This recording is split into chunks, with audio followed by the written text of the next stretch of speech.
अगर आप एक डेवलपर हैं तो आपने पॉलीमॉर्फिज्म के बारे में जरूर सुना होगा। चलिए देखते हैं कि क्या होता है। पॉलीमॉर्फिज्म को हम दो पार्ट्स में डिवाइड कर लेते हैं।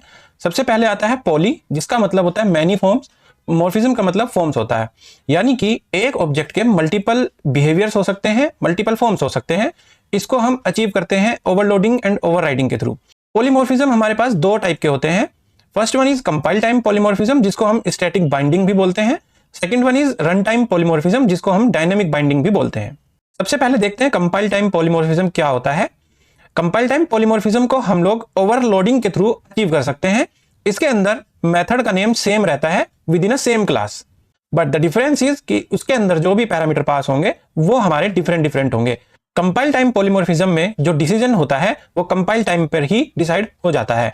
जैसे कि यहां पर एक क्लास बनाई हुई है कैलकुलेटर, जिसके अंदर दो मेथड है, ऐड और दूसरा भी ऐड।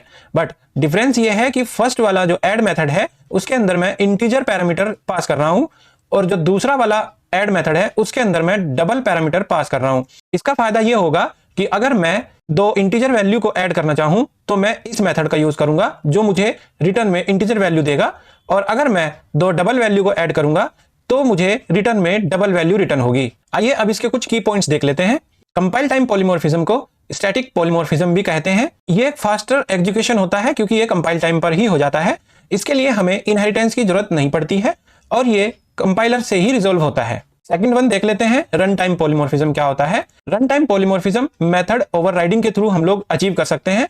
इसके लिए हमें इनहेरिटेंस की जरूरत पड़ती है क्योंकि पेरेंट क्लास चाइल्ड क्लास का कंसेप्ट होता है, जिसमें चाइल्ड क्लास पेरेंट क्लास की प्रॉपर्टीज को इनहेरिट करती है। इन मेथड्स को कॉल करने का डिसीजन रन टाइम पर होता है। जैसे कि इस एग्जांपल में एक एनिमल नाम की क्लास है और एक डॉग नाम की क्लास है। डॉग क्लास ने एनिमल क्लास को एक्सटेंड किया हुआ है, यानी कि इस एनिमल क्लास की प्रॉपर्टीज को इनहेरिट किया हुआ है। जैसे कि एनिमल क्लास के अंदर एक मेथड है साउंड, जो कि एनिमल साउंड प्रिंट करता है, और डॉग के अंदर भी एक मेथड है साउंड नाम से, जो कि बार्क प्रिंट करता है। अब यहां पर मैंने रेफरेंस बनाया है एनिमल क्लास का, यानी कि पेरेंट क्लास का, और मैं उसको मेमोरी असाइन कर रहा हूं डॉग क्लास की। तो जब मैं इस मेथड को कॉल करूंगा तो मेरे को बार्क प्रिंट होगा। चलिए अब इसके कुछ की पॉइंट्स देख लेते हैं। रन टाइम पॉलीमॉर्फिज्म को डायनेमिक पॉलीमॉर्फिज्म भी कहा जाता है। इसके लिए इनहेरिटेंस की जरूरत पड़ती है। इसमें हम मेथड ओवरराइडिंग का यूज करते हैं।